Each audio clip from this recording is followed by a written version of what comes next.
Welcome welcome welcome प्यारे बच्चों, आ गए आप। बहुत बढ़िया किया सर। क्या ले आए हैं? तो सर आज फिर से ले आए हैं class 10th CBSE board chapter electricity चल रहा था और हम आ गए हैं लेक्चर नंबर 5 पे। पिछले लेक्चर्स में क्या कराया? तो भैया सबसे पहले लेक्चर में कराया था इलेक्ट्रिक चार्ज के बारे में, बताया था पूरी कहानी, उसके न्यूमेरिकल्स। फिर हमने सेकंड लेक्चर में पढ़ा था ओम्स लॉ रेजिस्टिविटी के बारे में, सर बहुत बढ़िया।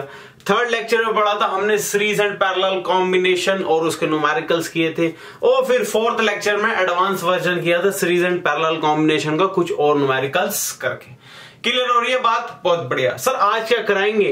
तो आज लगभग कोशिश रहेगी हमारे कि पूरा चैप्टर जो बचा हुआ टॉपिक रह गया है, कौन सा electric power and heating effect of current. तो भैया ये दो टॉपिक रह गए हैं, आज कोशिश करेंगे ये निपटा दे, इनके ऊपर क्वेश्चन निपटा दे सारे के सारे और चैप्टर को यहीं खत्म कर डालें। ठीक है, ठीक है, स्टार्ट कर लेते हैं सर। चलिए तो देखो, तो लेक्चर नंबर 5 चैप्टर इलेक्ट्रिसिटी। सबसे पहले जानेंगे इलेक्ट्रिक पावर क्या होती है और धीरे धीरे हम सारी चीजों को समझेंगे। जूम इन कर दो थोड़ा सा, ठीक है, ये लो। तो भैया इलेक्ट्रिक पावर जानेंगे, इलेक्ट्रिक पावर क्या होती है और धीरे धीरे चीजें को समझेंगे। आज हम जानेंगे कि हमारे घर में जो बिजली का बिल आता है वो कैसे आता है, कैसे पावर कंज्यूम होती है, कैसे बिल बनता है, वो सब चीजें धीरे धीरे देख लेंगे। सबसे पहले जानो इलेक्ट्रिक पावर क्या होती है। Electric power it is a work done per unit time. Electric power क्या होती है? It is a work done per unit time, मतलब कितना एनर्जी का खर्चा हुआ कितनी देर में। बेसिकली वर्क क्या होता है? एनर्जी। तो यानी कि कितना एनर्जी का खर्चा हुआ कितनी देर में। मैंने बोला 1 घंटे में इतनी एनर्जी लगी, तो ये क्या है? पावर। 1 घंटे में उतनी एनर्जी लगी, ये क्या है? पावर। ठीक है बात। तो जो मशीन जितना ज्यादा एनर्जी खाएगी सेम टाइम में, वो उतनी ज्यादा पावरफुल बन जाएगी। समझते हो बात? जो मैंने बोला, जो मशीन जितना ज्यादा एनर्जी खाएगी सेम टाइम में, वो उतनी ज्यादा पावरफुल हो जाएगी। क्लियर? ठीक है। तो ये हो गई पावर। पावर का फॉर्मूला क्या है और सिंबल क्या है? पावर का सिंबल तो है P, कैपिटल P, और उसका फॉर्मूला क्या लिखते हैं? Work done per unit time, यानी कि work done per unit time. Work done यानी कि W, टाइम यानी कि T। अब बनाएंगे ऐसा यूनिट किसकी? पावर की। देखो कैसे बनाते हैं। तो वर्क डन की ऐसा यूनिट क्या होती है? जूल, पढ़ चुके हैं। और टाइम की ऐसा यूनिट क्या होती है? सेकंड।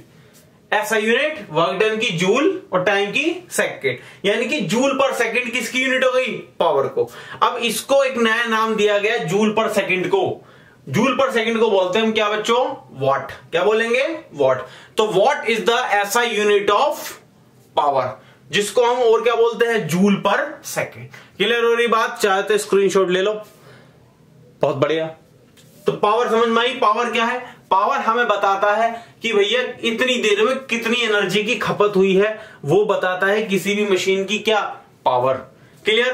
तो basically work done upon time, या फिर जूल पर सेकंड, या फिर वॉट। क्लियर? ठीक है। अब आगे बढ़ते हैं कमर्शियल यूनिट ऑफ एनर्जी। अब एनर्जी देखो, बेसिकली आप ये समझ लेना, ये है पावर और वर्क डन होता है एनर्जी और ये है टाइम। ठीक है। आपको कमर्शियल यूनिट ऑफ एनर्जी समझना है। Commercial of unit of energy का मतलब क्या है? कमर्शियल ऑफ यूनिट एनर्जी का मतलब ये है कि आप जो घरों में जो बिजली यूज करते हो, आप जो फैक्ट्रीज में बिजली यूज करते हो, उसमें जो एनर्जी की यूनिट यूज होती है, जो हम एनर्जी की यूनिट वहां यूज करते हैं, वो क्या होती है? यानी कि जो आपका बिल आता है वो किस यूनिट में बनकर आता है। आपके घर में जो बिजली यूज हो रही है, फैक्ट्री में यूज हो रही है, वर्कडाउन मतलब वर्कशॉप में यूज हो रही है, जहां भी यूज होता है इलेक्ट्रिसिटी का, वहां पर बिल किस यूनिट में आता है। तो बिल किस यूनिट में आता है आप ये समझो। तो कैसे समझेंगे? देखिए, पावर का फॉर्मूला वर्क अपॉन टाइम, तो वर्क का फॉर्मूला हो गया power into time, power into time. ठीक है। और वर्क क्या है? Basically energy. तो एनर्जी की यूनिट बना रहे हैं। तो देखो, तो यहां पर जो एनर्जी की यूनिट यूज होती है, तो एक तो ये हो सकती थी वॉट सेकंड, बट ये यूज नहीं होती। क्या यूज होती है? ये देखिए, तो वॉट की जगह होता है किलोवाट। किलोवाट का मतलब जैसे आप ये समझिए 1 किलो में क्या होता है? 1000, तो 1000 वॉट। तो यूज क्या होता है? 1000 वॉट। और सेकंड की जगह क्या यूज होता है? आर। क्या यूज होता है, आर। तो यानी कि हमारा बिल जो किस में आता है, वो इसमें आता है किलोवाट आर, यानी कि आपने एनर्जी कितनी खपत करी, इतने किलोवाट आर आपने खपत करी। ठीक है, थोड़ा बहुत आप डिटेल में सब समझेंगे जब मैं आपको कुछ न्यूमेरिकल्स कराऊंगा, तब आपको चीजें बहुत ज्यादा क्लियर होंगी। फिलहाल क्या समझना है, कमर्शियल यूनिट एनर्जी की क्या होती है, वर्क, और वर्क एनर्जी है, और एनर्जी की यूनिट क्या बनी यहाँ पे, किलोवाट जो कि पावर है, इंटू आर जो कि टाइम। क्लियर हो गई बात। तो 1 किलोवाट आर, 1 किलोवाट आर को शॉर्ट में ऐसे लिख सकते हैं 1 kWh। ठीक है, 1 किलोवाट आर ये किसकी यूनिट है, एनर्जी की यूनिट है। 1 किलोवाट आर होता कितना है, तो होता कितना, किलो की जगह आप 1000 लिख सकते हो, यानी कि 1000 वाट, और आर यानी कि 1 घंटे में, यानी कि 1000 वाट फॉर 1 घंटा, यानी कि 1 घंटे में जब 1000 वाट की खपत होए, 1 घंटे में जब 1000 वाट की खपत होए, उसको बोलते हैं हम क्या, उसको बोलते हैं 1 किलोवाट आर।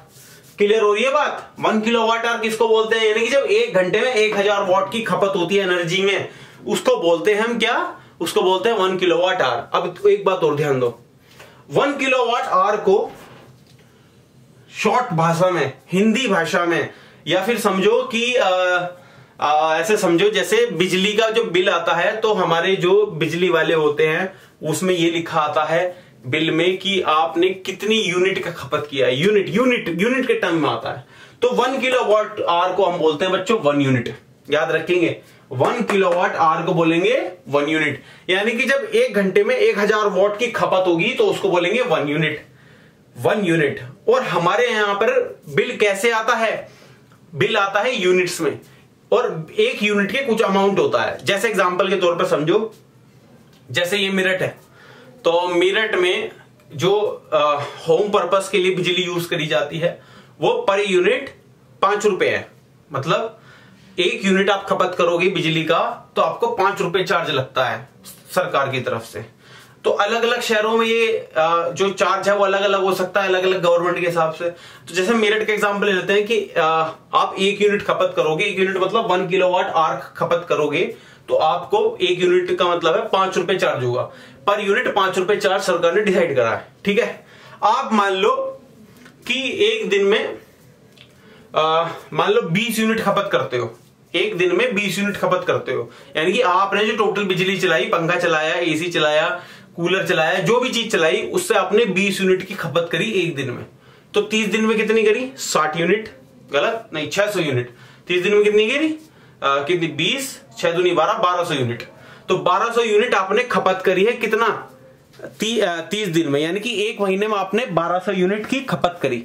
अब आप देखो कि अगर आप एक दिन में 20 यूनिट खा रहे हो और आपने 30 दिन तक 20 यूनिट खाया, तो यानी कि कितना हो गया, 1200 हुआ, कितना हुआ, 3 दूनी 6, 600 यूनिट खत्म हो गई। ठीक है, यानी कि 600 यूनिट आपने महीने भर में खाया। क्लियर हो रही बात। अब 600 यूनिट का बिल कितने रुपए का आएगा, 1 यूनिट कितने रुपए का था, 5 रुपए का, तो 600 यूनिट कितने की हो गई, 5 कितने हो गए, आप कैलकुलेट कर लो कितने हो गए, लगभग 3000 रुपए का बिल आपका बनेगा। समझ में आ रही है बात। तो ऐसे बिल बनता है, ऐसे आप समझते हैं। ठीक है, अब मैं आपको थोड़ा सा और डिटेल मिल जाता हूं। जैसा इलेक्ट्रिसिटी बिल बनाना है और आपने प्रेस चलाई है अपने घर में, ठीक, मान लो प्रेस पे जो रेटिंग लिखी हुई है, प्रेस पे जो चिट लगी होती है उस पे रेटिंग लिखी हुई है कि भाई ये जो प्रेस है ये 1000 वाट पर आवर खाती है, यानी 1000 वाट आवर। इसका मतलब क्या है, 1 घंटा अगर प्रेस चलाओगे आप तो वो कितनी बिजली की खपत करेगी, 1000 वाट खाएगी अगर 1 घंटा चलाओगे। ठीक, मान लो मैंने इस प्रेस को 5 घंटे चलाया दिन में, तो मेरे को बताओ कितने रुपए मेरा चार्ज आया। जब मेरी 1 यूनिट कितने रुपए की थी, 5 रुपए की, तो मैंने 5 घंटे चलाया, तो मतलब कितना वाट खा गई, वो 5000 वाट खा गई, क्योंकि 1 घंटे में 1000 वाट खाती है, तो 5 घंटे में कितना वाट खाएगी, 5000 वाट। 5000 वाट का मतलब क्या है, 5 किलोवाट। ठीक है, 1000 मतलब किलो, 5 किलोवाट। ठीक है, इतना खाया उसने, तो 5 किलोवाट का मतलब क्या है, 5 यूनिट, और 1 यूनिट कितने की थी, 5 रुपए की, तो यानी कि 5 जा कितना हो गया, 25। तो यानी कि 25 रुपए आपका बिल आया जब आपने प्रेस चलाई कितना, 5 घंटा। क्लियर हो रही है बात। मैं आपको और थोड़ा सा डिटेल में सिखाता हूं ये चीज, ताकि आपको बिल्कुल क्रिस्टल क्लियर हो जाए कि मैं क्या बताना चाह रहा हूं। देखो, आपसे क्वेश्चन कैसे पूछे जाते हैं इसमें, आपसे क्वेश्चन ऐसे पूछे जाते हैं कि मान लो 5 बल्ब हैं, 1 2 3 4 5, ये सारे बल्ब जो हैं 10-10 वॉट के हैं, 10-10 वॉट के, ठीक है। इसका मतलब आप ये समझना 10 वॉट का मतलब है कि भैया 1 घंटे में ये 10 वॉट खाता है ये बल्ब, 1 घंटे में 10 वॉट, ठीक है। आपसे पूछा कि इस बल्ब को 5 घंटे चलाया गया, सारे के सारे बल्ब को कितने घंटे चलाया गया? 5 घंटे। अब वो और कह रहा है कि जो पर यूनिट का जो बिल है वो कितने का था? 5 रुपीज है पर यूनिट, ठीक है। 1 यूनिट का 5 रुपए बिल आता है और 5 घंटे इन बल्ब को चलाया, तो आप बताओ कितने रुपए बिल बनेगा, ठीक। तो आपसे आप ऐसे समझ सकते हो, देखो एक बल्ब 1 घंटे में 10 वॉट खाता है, ठीक है। तो पांचों बल्ब 1 घंटे में कितने वॉट खाएंगे? 50 वॉट, 10, 20, 30, 40, 50, तो यानी कि 50 वॉट खाते हैं ये। जब क्या इन्हें कितने देर चलाया जाता है? 1 घंटा। 50 वॉट खाते हैं जब इन्हें 1 घंटा चलाया जाता है। कितने घंटे के लिए चाहिए आपको? 5 घंटे के लिए। तो 5 घंटे से मल्टीप्लाई कर दिया तो 50 वॉट इंटू 5 यानी कि 250 वॉट, यानी कि 5 घंटे में कितना वॉट खा गए? ये 250 वॉट खा गए। समझ में आ रही बात? बट 1 यूनिट कितने रुपए की होती है?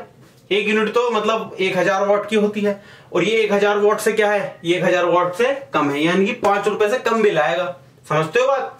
तो कितना आएगा आपको ये समझना है, ठीक। तो ये कितना है? तो ये कितना है आप कैलकुलेट कर लो कि भैया 1000 वॉट कितना, जब 1000 वॉट है तो कितने रुपए लगते हैं? 5 रुपए लगते हैं, ठीक है। और जब 1 वॉट होगा तो कितने रुपए लगेंगे? 5 रुपए बाय 1000। और जब 250 वोल्ट होंगे तो कितने लगेंगे? तो 5 रुपए बाय 1000 इंटू 250। इसे सोल्व कर लो, आपका आंसर आ जाएगा कि कितने रुपए लगेंगे। समझ में आई बात आपको? आप अपने घर का बिल भी कैलकुलेट कर सकते हैं कि कैसे बिल निकालें। आप ऐसे मान लो कि आपको बस क्या पता होना चाहिए? रेटिंग पता होनी चाहिए सारी डिवाइसेस की, कि आपके घर में जो एलईडी लग रही है वो कितने वोट की है, आपके घर में जो फ्रिज लग रहा है वो कितने वोट का है, जो इंडक्शन लग रहा है वो कितने वोट का है, जो एसी लग रहा है वो कितने वोट का है। आप सब कुछ कैलकुलेट कर सकते हैं और अपना क्या बना सकते हैं? बिल बना सकते हैं। समझ में आ गई बात? तो बहुत ही इजी है ये कि बिल कैसे बनाया जाता है, ठीक है। अगली स्लाइड में क्या देखेंगे हम? अगली स्लाइड में देखेंगे हम पावर के कुछ फॉर्मूलेस, अलग अलग तरीके के फॉर्मूलेस। एक फॉर्मूला तो आपने पढ़ लिया, वर्क अपॉन टाइम, और कुछ फॉर्मूलेस देखेंगे, धीरे धीरे जानते हैं नेक्स्ट स्लाइड में। तो आगे सर ले आए हैं, जूम इन कर रहे हैं सर। देखो तो ये आ गए कुछ और फॉर्मूले रिलेटेड टू पावर। पावर का एक फॉर्मूला आप ऑलरेडी पढ़ चुके हो, वर्क अपॉन टाइम। सारे के सारे फॉर्मूले आपको यूज होंगे, न्यूमेरिकल में यूज करोगे, ठीक है। तो आपको सारे फॉर्मूले आने चाहिए। मैं आपको बस एक बेसिक फॉर्मूला याद रखना है, कौन सा? Work upon time. उसी से सारे फॉर्मूले निकल जाएंगे। तो मैंने यहाँ पे आपको 3 फॉर्मूले और लिखवाए हैं। कौन कौन से? 1, 2, 3 फॉर्मूले और हैं। तो आप समझिए ये कैसे निकाले जाते हैं। पहला formula power in term of V and I, power in term of I and R, and power in term of V and R, ठीक है। तो आपको ये फॉर्मूले निकालने आने चाहिए। कैसे निकालते हैं ध्यान दो इस बात पे थोड़ा सा। आपको पता है V equals to W by Q होता है, पोटेंशियल W बाई क्यू होता है। ये मैंने पहले लेक्चर्स में कराया था। पोटेंशियल क्या होता है? V equals to W by Q, यानी कि potential equals to work done per unit charge, ठीक है। W बाई क्यू, तो W क्या आ जाएगा यहां से? V into Q. क्लियर है बात? अगर मैं ऊपर नीचे टाइम का मल्टीप्लाई कर दूं, इस वाले स्टेप में देखो ऊपर नीचे टाइम का मल्टीप्लाई किया है, तो Q बाई टी क्या होगा? Q बाई टी होगा करंट, क्योंकि करंट का फॉर्मूला क्या होता है? Q बाई टी, यानी कि charge flowing per second is called current. तो Q बाई टी क्या हो गया? करंट, पहले भी कराया। तो W क्या आ गया? Q बाई टी की जगह लिख सकते हो I, तो यानी कि V into I into T. W क्या आ गया? V into I into T, ठीक। तो पावर का फॉर्मूला होता है वर्क अपॉन टाइम। वर्क की जगह लिखा आपने क्या? V into I into T. T से टी कट गया, क्या बचा? V into I. तो आपको पहला फॉर्मूला बना क्या? Power in term of V and I, यानी कि वी और आई के टर्म में फॉर्मूला क्या होगा पावर का? V इंटू आई। बहुत ही इंपॉर्टेंट फॉर्मूला है, कई जगह यूज होगा, आपको ये पता होना चाहिए। अगर आपको ये फॉर्मूला आता है तो उसके बाद फिर आप ये बाकी के दोनों फॉर्मूले इजीली निकाल लेंगे थ्रू ओम्स लॉ। कैसे? आपने निकाला P कितना है? V into I. आपको पता है ओम्स लॉ क्या होता है? V equals to I R. बस इस V को यहां रख डालो तो क्या हो जाएगा? I square are. क्लियर हो गई बात? क्योंकि I इंटू आई आर रखोगे तो क्या आएगा? I square R. तो P ये किस टर्म में है? इन I एंड R के टर्म में। क्लियर हो गई बात? P, I और R के टर्म में। अगर आपको V और R के टर्म में निकालना तो यहां पर क्या करना पड़ेगा, I को रिप्लेस करने का पड़ेगा थ्रू ओम्स लॉ। तो I इक्वल टू होता है V बाय R, तो I की जगह रख दिया V बाय R, तो जब V बाय R रखा तो V स्क्वायर बाय R, तो power in term of V and R। Basic चीज है, फॉर्मूलेज है, आपको पता होने चाहिए। क्यों पता होने चाहिए? क्योंकि इन फॉर्मूले के ऊपर क्लास 10th में बोर्ड में न्यूमेरिकल आते हैं। मैं अब कुछ न्यूमेरिकल कराता हूं जो कि इंपॉर्टेंट है, अच्छे अच्छे न्यूमेरिकल कराता हूं 4-5, ताकि आपको बेसिक आइडिया लगे किस चीज का, कि भैया इसके ऊपर न्यूमेरिकल कैसे आएंगे। फिर थोड़े बहुत एनर्जी के न्यूमेरिकल करेंगे, ठीक है, और फिर आगे अपने टॉपिक बढ़ेंगे किस पे, हीटिंग इफेक्ट ऑफ करंट पे। फिलहाल क्या कर रहे हैं, कुछ न्यूमेरिकल कर रहे हैं अगली स्लाइड में। तो आ गए हैं सर अच्छे अच्छे प्यारे प्यारे से क्वेश्चन लेके। सर थोड़ा सा जूम इन कर डालो, कर दिया। तो 2 क्वेश्चन लिखे हैं मैंने बोर्ड पे, आप पढ़ो समझो देखो क्या करते हैं। तो छोटे छोटे से क्वेश्चन है। रेडियो 60 वॉट, एक रेडियो 60 वॉट की है, रन्स फॉर 50 आवर, यानी कि 50 घंटे चलाया है उस रेडियो को, जो कि कितने वॉट की है, 60 वॉट की। कह रहा है कितना एनर्जी का खर्चा लगा, कितना एनर्जी उसने खर्च की, कितनी एनर्जी लगेगी। 60 वॉट का रेडियो 50 घंटे चला है, कितने एनर्जी का खर्चा आया, ये पूछा आपसे। तो भैया सीधा सीधा है, आप पहले तो गिवन लिखो। वॉट किसकी यूनिट होती है, पावर की, यानी कि आपको क्या गिवन है, पावर गिवन है कितने, 60 वॉट। आर किसकी यूनिट होती है, टाइम की, यानी कि आपको और क्या गिवन है, टाइम गिवन 50 आवर। आपसे पूछा क्या, ये भी एनर्जी, एनर्जी किसकी यूनिट होती है, वर्क की, यानी कि आपसे क्या पूछा है, वर्क पूछा है। क्लियर हो रही बात। तो ऐसा आपको दिमाग में क्वेश्चन में ये दिमाग में लाना है कि ऐसा कोई फॉर्मूला जिसमें W आता हो, P आता हो, T आता हो, ठीक है, ऐसा कोई फॉर्मूला W आता हो, P आता हो, T आता हो। तो ऐसा फॉर्मूला तो है। पावर क्या होता है, वर्क अपॉन टाइम, तो वर्क क्या होगा, पावर इनटू टाइम। क्लियर हो रही है बात, ठीक है। बट अभी यूनिट का झगड़ा है। यूनिट का क्या झगड़ा है, देखो अगर आप इस क्वेश्चन को, इस आंसर को किलोवाट आवर में लेकर आना चाहते हो, किलोवाट आवर में, क्योंकि वर्क की यूनिट क्या होती है, ऐसा यूनिट तो जूल होती है, ठीक है, बट एक यूनिट और होती है कमर्शियल यूनिट, जिसको क्या बोलते हैं, किलोवाट आवर। तो अब अगर आपको इसे किलोवाट आवर में लेकर आना है या फिर जूल में लेकर आना है, मैं दोनों तरीके बता रहा हूं। वर्क की 2 यूनिट होती है, ऐसा यूनिट जूल, और दूसरी यूनिट कमर्शियल यूनिट जिसे बोलते थे किलोवाट आवर, शुरुआत में बताया था। तो अगर आपको दोनों यूनिट में लेकर आना, मैं दोनों तरीके बताता हूं, सीखो कैसे। शुरुआत में मान लो मुझे किलोवाट आवर में लेकर आना है। किलोवाट आवर का मतलब क्या है, टाइम किस में होना चाहिए, आर में, वो तो ऑलरेडी है, मुबारक हो, एक चीज क्लियर हो गई। पावर किस में होनी चाहिए, किलोवाट में, बट यहां पावर किस में है, वॉट में। तो इसका मतलब आपको वॉट को चेंज करना होगा किसमें, किलोवाट में। क्लियर हो रही बात। तो किलोवाट में कैसे चेंज करें, अब वॉट बड़ी यूनिट है, किलोवाट बड़ी यूनिट है, किलोवाट बड़ी है, तो यानी कि आपको वॉट से किलोवाट में करना है, यानी कि छोटे से बड़े में करना है। और छोटे से बड़े में करने के लिए क्या करते हैं, डिवाइड करते हैं। किससे डिवाइड करेंगे, 1 किलोवाट इक्वल टू 1000 वॉट, यानी कि 1000 से डिवाइड करेंगे। तो पावर क्या हो गया, 60/1000 किलोवाट। क्लियर हो रही बात। तो पावर किस में आ गई, किलोवाट में, और टाइम किस में था, आर में, यानी कि अब आपकी वर्क यूनिट क्या आएगी, किलोवाट आवर। ठीक है, ठीक। तो सोल्व करते हैं। तो वर्क हो गया पावर इंटू टाइम, पावर की जगह रखा 60/1000। मैंने यही सोल्व नहीं किया, ध्यान दो, मैंने यहां क्यों नहीं सोल्व किया, क्योंकि आप याद रखना जो एग्जामिनर है वो हमेशा ऐसा क्वेश्चन देगा कि वो अपने आप कटती चली जाएंगी। आप सोल्व करने मत लग जाओ, पूरी की पूरी वैल्यू रख दो इसमें फॉर्मूले में, ठीक है। पूरी वैल्यू रखी मैंने इंटू टाइम। अब देखो 2 0 से 2 0 कट गई, और 5 6 कितना 30, 30/0, 0 से 0 फिर कट गई, तो कितना है 3 किलोवाट आवर। समझ में आ रही है बात। सोल्व करने की वहां जरूरत नहीं थी, वहां सोल्व करते फिर पॉइंट में आता, फिर उसे सोल्व करते, क्या फायदा होता। तो सोल्व मत करो, सीधा यहां लिख डालो, ठीक है। तो कितना आया 3 किलोवाट आवर। तो एक यूनिट थी वर्क की क्या, जूल, और एक यूनिट है किलोवाट आवर। आपका किस यूनिट में आंसर आया वर्क, एनर्जी किस यूनिट में, ये किलोवाट आवर में।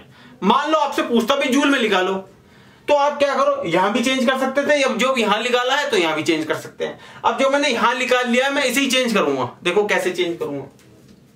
अब ऐसा यूनिट का मतलब क्या है, किलोवाट की जगह वॉट होना चाहिए और आर की जगह सेकंड होना चाहिए। वॉट इंटू सेकंड ये होता है जूल, पढ़ा था हमने।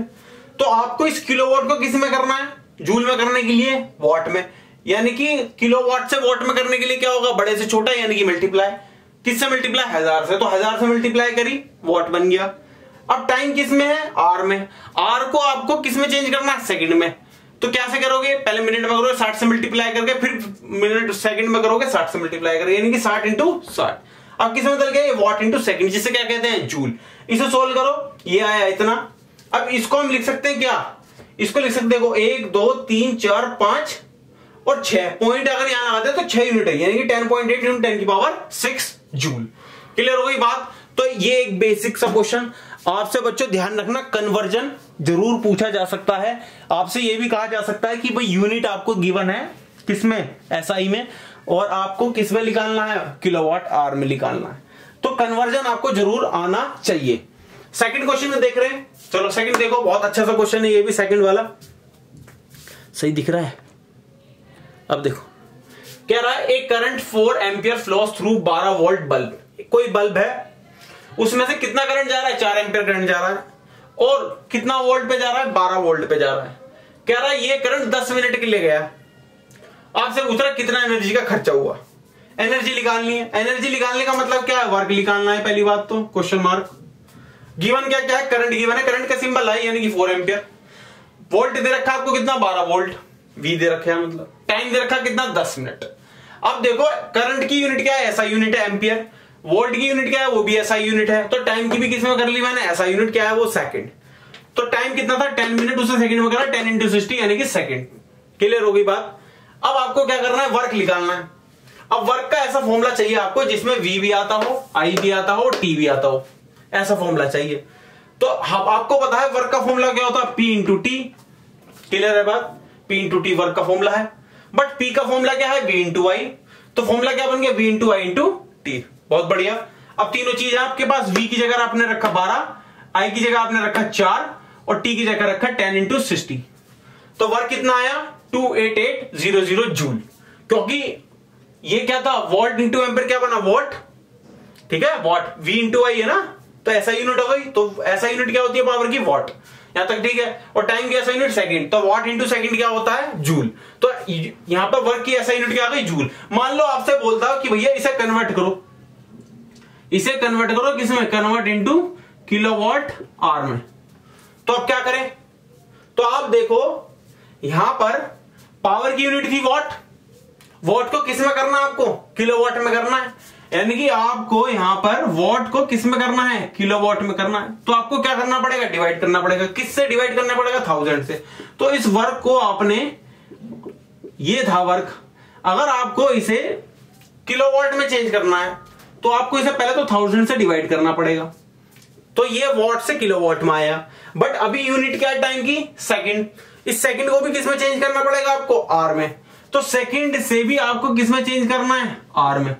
और वो कैसे करते हैं, तो डिवाइड करना पड़ेगा फिर से, किससे, 60 × 60 से। तो 60 × 60 से डिवाइड कर डालो, कितना आएगा, तो ये आएगा आपका लगभग 0.008 किलोवाट आवर। ठीक है बात, बहुत बढ़िया। तो ये आपका कन्वर्जन, आपको कुछ आए ना आए कन्वर्जन जरूर आना चाहिए, क्योंकि फॉर्मूले तो मैंने आपको सिखाई दिए हैं कैसे करते हैं। ठीक है, आपको कन्वर्जन जरूर आना चाहिए। अब क्या करेंगे, तो अब कुछ और न्यूमेरिकल देखेंगे, प्यारे प्यारे से मैं स्लाइड में उतार दे रहा। सर ले आए, क्या ले आए सर, तो सर अब ऐसे क्वेश्चन ले आए हैं, अगर आपने ये 2 क्वेश्चन और कर लिए तो मेरी गारंटी है, गारंटी, आपसे कोई न्यूमेरिकल नहीं अटकने वाला, गारंटी है इस बात की। ठीक है, स्टार्ट कर लें। सबसे पहला न्यूमेरिकल देखो, ये रहा आपकी स्क्रीन पर। पहला numerical, refrigerator of power rating 350 what. 350 what यानी कि 350 वॉट का एक रेफ्रिजरेटर है, यानी कि इतने वॉट पे वो ऑपरेट करता है। 4 10 आवर डे, यानी कि वो एक दिन में 10 घंटे रेफ्रिजरेटर चलता है, जिसकी रेटिंग कितनी है, 350 वॉट। कह रहा है calculate the cost of energy to operate it for 30 days. यानी कि अगर मैं इसी रेफ्रिजरेटर को 30 दिन तक चलाऊं तो मेरा कितना बिल आएगा। अगर रेट यानी कि पर यूनिट का रेट कितना हो, 3.40 रुपीस पर यूनिट लिख लो, या फिर लिख लो पर किलोवाट आवर, क्योंकि एक यूनिट क्या होती है, पर किलोवाट आवर। तो या तो पर यूनिट लिख लो या फिर लिख लो किलोवाट आवर। तो यानी कि एक यूनिट का खर्चा कितना रुपए है, 3.40 रुपीस। आपको निकालना क्या, आपको निकालना है टोटल नंबर ऑफ यूनिट और उसे मल्टीप्लाई कर देना किससे, इतने यूनिट आई हैं, एक यूनिट का बिल इतना है, तो टोटल यूनिट से मल्टीप्लाई कर दो तो इतना बिल आ जाएगा। ठीक है, तो आपको इसके लिए क्या निकालनी पड़ेगी, यूनिट कैसे निकालते हैं, यूनिट मतलब है एनर्जी का खपत कितना है, यानी कि एनर्जी चाहिए, एनर्जी यानी कि वर्क चाहिए बेसिकली। क्लियर हो गई बात। तो क्या करेंगे, देखो गिवन लिख डालो। कैसे गिवन लिखेंगे, पावर दे रखी है 350 वॉट।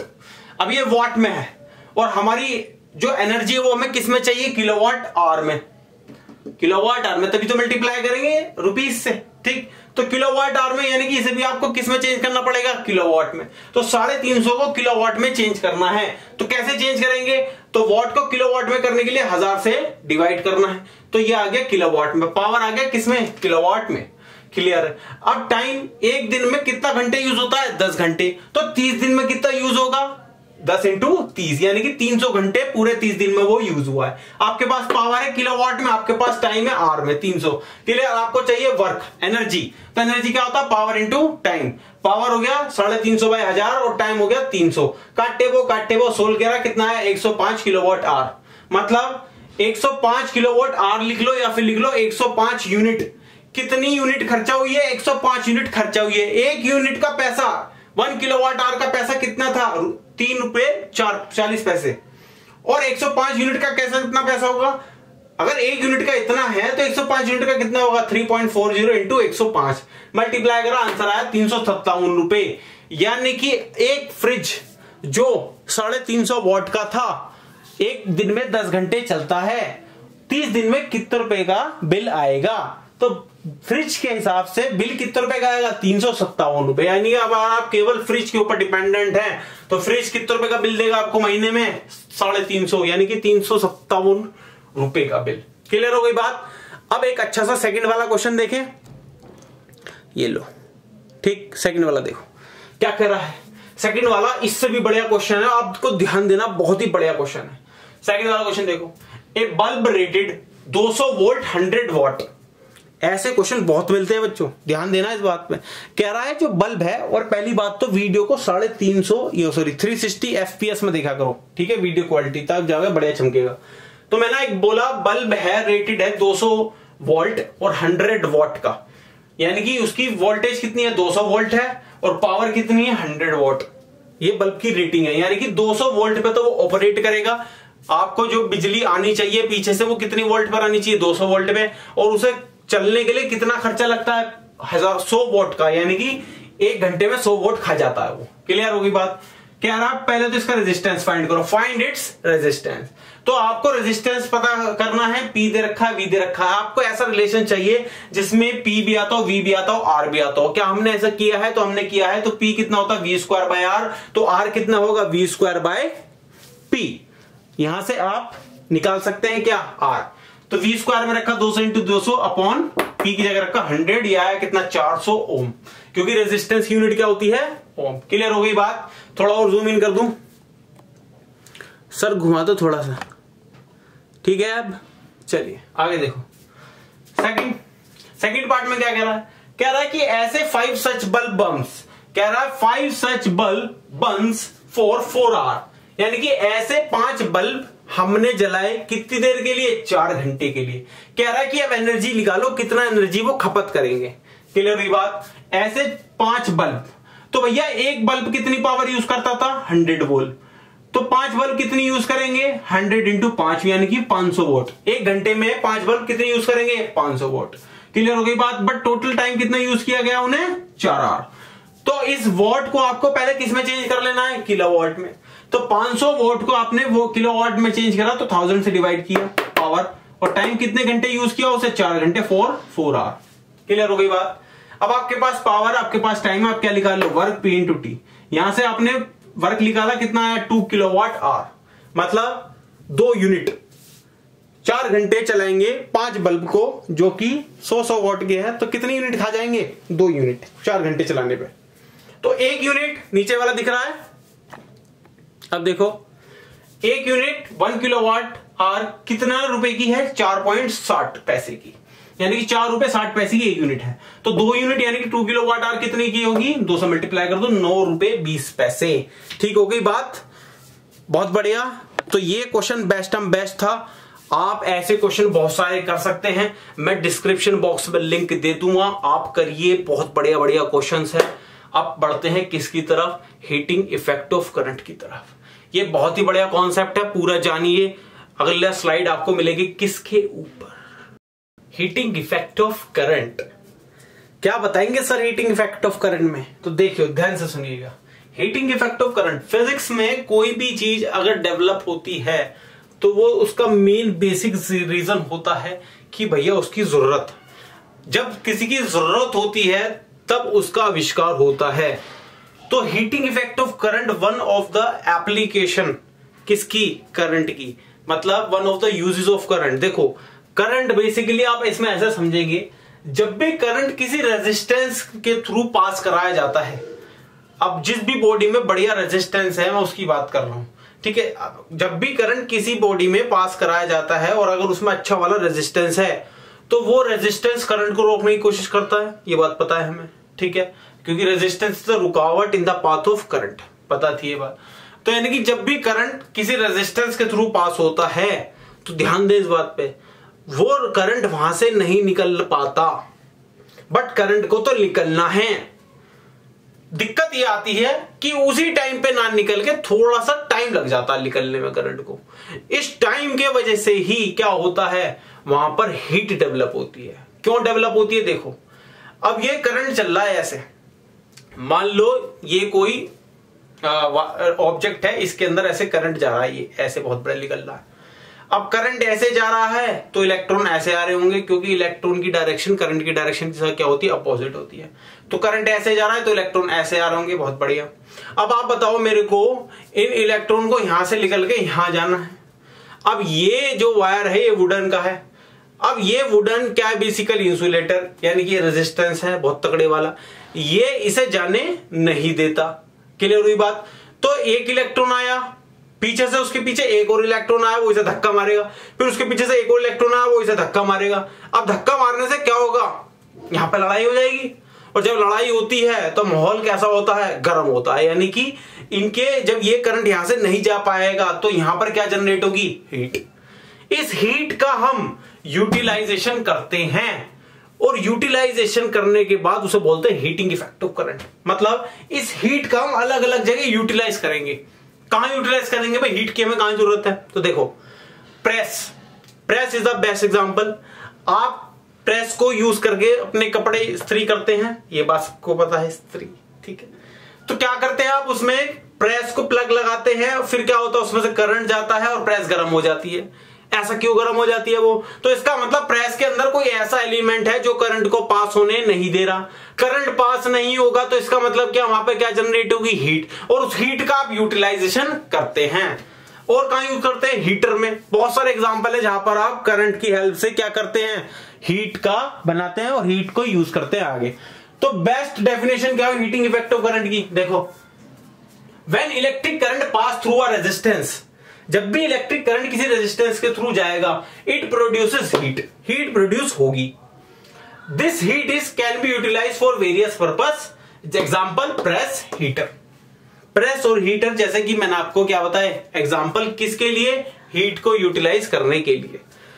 अब ऐसे वायर्स आते हैं जिनमें रेजिस्टेंस बहुत ज्यादा होता है और हीट जब जनरेट होती है तो वो जलते नहीं। भाई हीट जनरेट होगी तो जल भी तो सकते हैं, बात सही है, प्रेस जल भी तो सकती है, बट हमने उसमें ऐसे एलिमेंट लगा रखे हैं जिनके मेल्टिंग पॉइंट बहुत ज्यादा हाई होते हैं, यानी कि वो जल्दी नहीं जलते। तो ऐसी एग्जांपल है नाइक्रोम वायर। नाइक्रोम वायर का रेजिस्टेंस बहुत ज्यादा, और इसे कई जगह यूज किया जाता है हीटिंग इफेक्ट में के पर्पज से। क्लियर हो रही है बात। अब आपको हीटिंग इफेक्ट तो समझ में आ गया क्या है। अब आपको हीटिंग इफेक्ट का क्या चाहिए, आपको फॉर्मूला चाहिए, और हम क्योंकि हमें इसके ऊपर न्यूमेरिकल्स करने हैं, क्योंकि न्यूमेरिकल्स आते हैं बोर्ड में, ठीक है, ये पूरा चैप्टर ही न्यूमेरिकल्स का है। तो भैया आपको क्या करना है, ये वाला फॉर्मूला ड्राइव करके लेकर आना है, H = I² RT। यही हीटिंग इफेक्ट का मेन फॉर्मूला है, H = I² RT। H को हीट बोल दो, या फिर वर्क बोल दो, या फिर एनर्जी बोल दो। एनर्जी मतलब भी हीट है, heat is the form of energy. Heat एक तरह की फॉर्म है किसकी, एनर्जी की, यानी कि एनर्जी का एक और टाइप। तो बेसिकली है कि एनर्जी है, और एनर्जी को वर्क से भी रिप्रेजेंट कर सकते हैं, और चाहो तो यहाँ पे हीट से। तो हीट का फॉर्मूला आपको क्या डिराइव करके लेकर आना, I² RT। ये बेसिक फॉर्मूला है किसका, हीट का। I क्या है, करंट, R रेजिस्टेंस, T क्या है, टाइम, यानी कि कितनी देर के लिए करंट वहां से फ्लो हो रहा है। ठीक है, ये फॉर्मूला कैसे ड्राइव होगा, थोड़ा सा जूम इन कर रहे हैं सर। देखो आपको होता है पोटेंशियल क्या होता है, work upon Q, work done by charge. Work क्या हो गया, potential into Q. But potential क्या होता है, V = IR, ओम्स लॉ। तो V की वैल्यू इसमें रख दी तो कितना है, IR क्यू। अगर मैं ऊपर नीचे टी की मल्टीप्लाई कर दूं तो ये Q इंटू टी क्या हो गया I, तो into T, but I into I क्या हो गया I स्क्वायर आर टी। समझ में आ गया बात? बहुत ही बेसिक फॉर्मूला कैसे बनाते हैं, बहुत ही बढ़िया तरीका है। आपको तरीके याद होने चाहिए, बस दैट्स इट। फॉर्मूले आप याद खुद बना लेंगे, कई सारे फॉर्मूले। तो मैंने आपको बहुत सारे फॉर्मूले बताए हैं, पावर से रिलेटेड फॉर्मूले बताए हैं बहुत सारे, और मैंने आपको हीटिंग इफेक्ट ऑफ करंट से रिलेटेड फॉर्मूले बताए हैं। अब क्या करेंगे सर? तो अब सर कुछ एक आधा क्वेश्चंस कराएंगे और उसके बाद डिस्क्रिप्शन बॉक्स में प्रैक्टिस के लिए क्वेश्चन डाल देंगे ताकि चैप्टर खत्म हो और बढ़िया बढ़िया हम। देखो आ गए हैं सर। तो हीटिंग इफेक्ट ऑफ करंट के ये रहे न्यूमेरिकल्स, और थोड़ा सा सर जूम इन कर रहे।